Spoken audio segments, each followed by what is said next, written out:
In today's video, I'm going to teach you how to share Google Calendar without giving edit access. If you want people to see your schedule without letting them make changes, this walkthrough will show you exactly how to do it. Start by opening Google Calendar in your browser and make sure you're signed in to the correct account. On the left side, look for the section labeled My Calendars. If you manage multiple calendars, take a second to confirm you're working with the right one, like your work calendar or a specific project calendar. Hover over the calendar you want to share and open its options menu. This is the three-dot icon that appears when you move your mouse over the calendar name.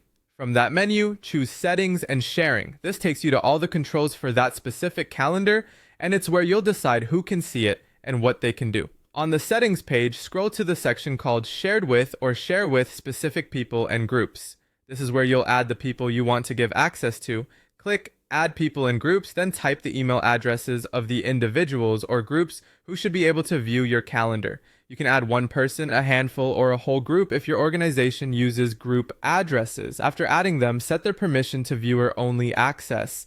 In Google Calendar, that means they can see the calendar without the ability to edit events or change settings. This is the safest way to share when you want visibility without risk. If you only want them to know when you're busy without seeing event details, you can choose a more restrictive view option. Otherwise, viewer only with full details is usually the most helpful. When you're ready, click Send.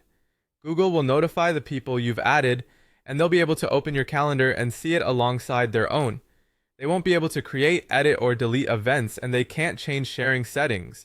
If someone later needs more access, you can return to the same shared with section, adjust their permission, or remove them entirely.